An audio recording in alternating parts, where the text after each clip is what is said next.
Hello, welcome to the Paper Snob. This is Tara. Today I am working on challenge number 2 for the Counterfeit Kit Challenge blog.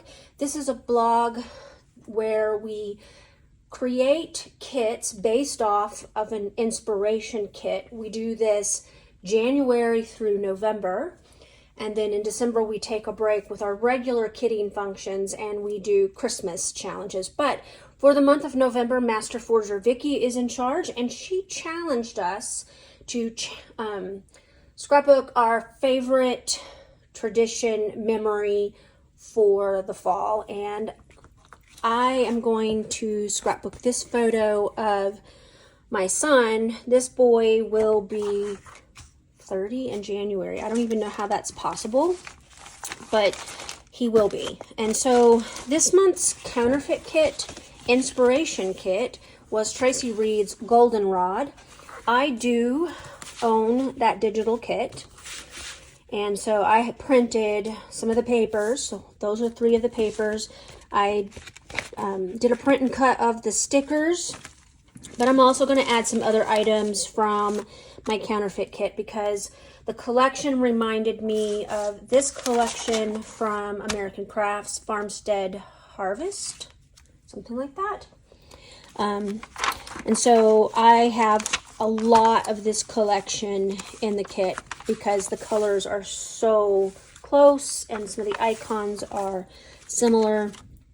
Anyway, and then I've got this pack of thickers that I'm going to use to help with my title, and a second pack here. This one's almost gone, so maybe I can use it up. So I'm going to pause this video and I'm going to get started. I'll be right back. All right, so the first thing I did was I took the pumpkin paper and I cut it down to 10 by 10, and I am going to adhere it in the lower right hand corner of that beautiful plaid. I think that plaid is one of my favorite papers in the collection ever. I'm also going to take the wood grain stripe and I'm going to adhere it. It's roughly 2.5 inches, maybe just 2 inches from the bottom of my layout. I'm going to be using that as kind of an anchor point for my photo and embellishment clusters. And what you see me doing here is I am taking this ruler, which I purchased from Some Assemblage Required's website. She still has those. You can order one from her. So I really like it, and I'm choosing this, it's kind of a loop-de-loop stitching template, and I'm choosing it, and as you can see I have way too much help, so I'm going to have to move him and get him out of the way first. So I finished the stitching off camera, and as you can see it looks really nice. It's a nice little loop-de-loop border. I didn't close off the loops, so and that was intentional, but I really like that border a lot. So now I'm just taking some of the bits and pieces. I took the plaid frame and I'm taking 2 of the tags and I'm using those for layering points or pieces behind my photo. My photo I matted in a dark charcoal, not quite black cardstock, and I added one of the little pennant pieces that says Simply Magical up there in the upper left hand corner of the photo. I've got a journaling tag to the left of the photo, and I'm kind of layering up some of the pumpkins and things. I don't end up using that piece. I don't think, the little thing that says Hey Pumpkin. I think I end up using something else that says Hey Pumpkin. I think maybe I used that one and ditched the other one.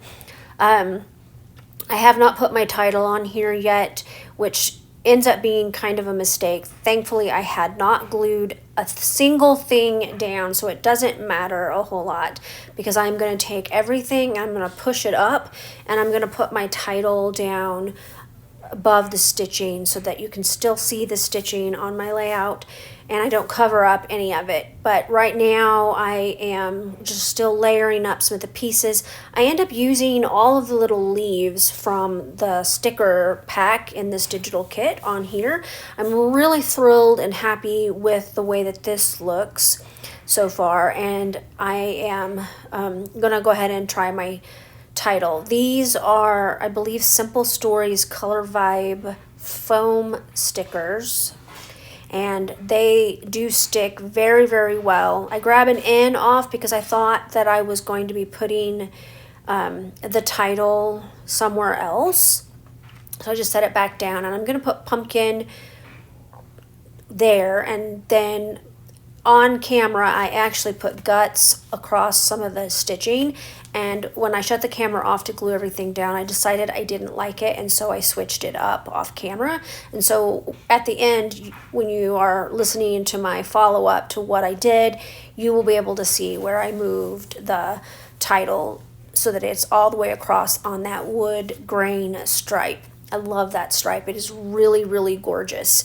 And I'm thinking I'm going to have to print a whole nother sheet of it because I'm going to want to use it as a base on a layout at some point.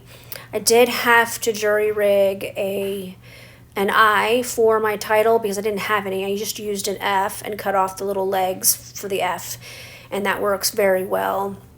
I do wish that companies who make alpha sets like this would start either making more vowels or making an entire separate sheet that has the most used vowels and consonants in it, like S's, because I know I would buy it. And I know several other people that I've mentioned that to are like, oh yeah, I would totally buy that, get the main set and the extra set. But you know, they don't do that, and they don't listen to us scrapbookers, so it hasn't happened yet.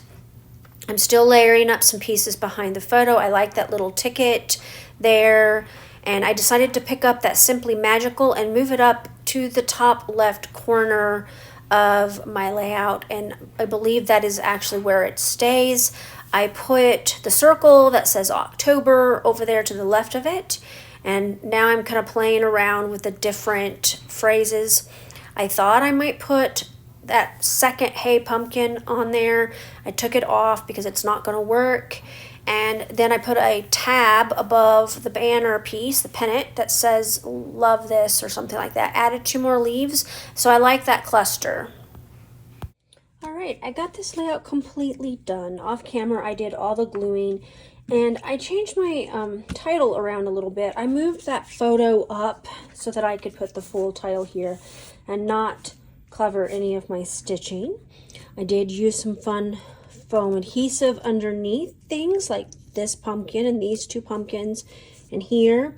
I also tucked it underneath the ends of these 2 little tags, and then I added raffia off camera. My journaling, I'm going to have to go back in to my photo albums, my finished scrapbooks, and figure out which date this is for sure. I know it's 2003 or 4, not sure which off the top of my head. So I'll do that before I put this completed layout away. This layout will probably end up in his baby book because I know I've already scrapbooked this particular year, and it isn't one of the albums that I lost in our fire from our move in 2010. So pretty happy with how this turned out. I will leave you links for the Counterfeit Kit Challenge blog below. If you would like to become a member of that Facebook community group, please go ahead and sign up. Make sure that you answer those questions that are membership questions for that group. Otherwise, I just delete because we get so many spam and I don't know who is real and who is not. So make sure that you do that. I hope that you have a great rest of your day. Bye.